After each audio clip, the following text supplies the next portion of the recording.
38 ka mga kabataan sa Banwa sang Ahoy ginapasuni na biktima sang food poisoning. Isa sa ila ginbawian gid sang kabuhi. Ini gitutukan ni Daryl Marie Sarmiento. Ang masadya kuntaning acquaintance party sang tinalikdan nga Biyernes sa mga kabataan sa Pili National High School na bayluhan sang kasubo kag kahugmat matapos 38 ka mga kabataan sa grade 11 ang nagbatsyag sang food poisoning.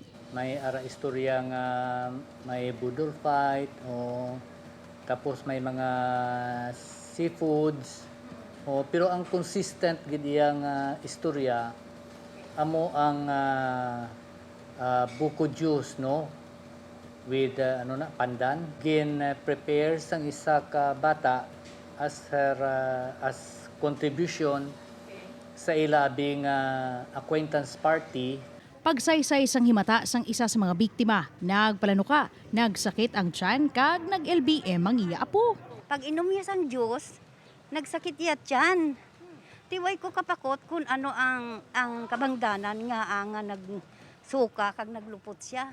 Wala naman makasalbar ang 17 anyos nga babayi bangod binawian gid ini sang kabuhi. Ang iloy nagapangalisod sa natabo sa bata nga suno sa iya.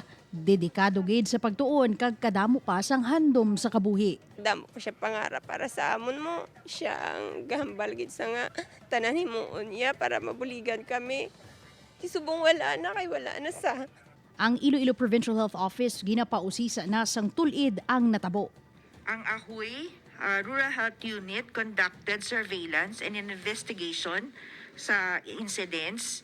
So RHU coordinated with PHO on the cases. Our Provincial Epidemiology and Surveillance Unit will conduct investigation. Natala na naman nga sa pulon sang alkalde ang mga natungdan sa buluthuan angot sa insidente.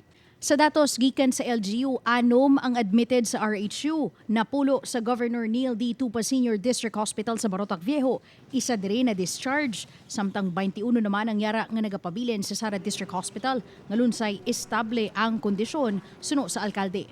Gintingwaan sang news team nga makuha ang bahin sang buluthuan, apang wala sang school officials nga naghatag sang pahayag, bangod nga kadamo kuno sang meeting nga ila ginapatigayon angot man sa insidente sang food poisoning. Upod kay Hans Desierto, Daryl Marie Sarmiento, One Western Visayas.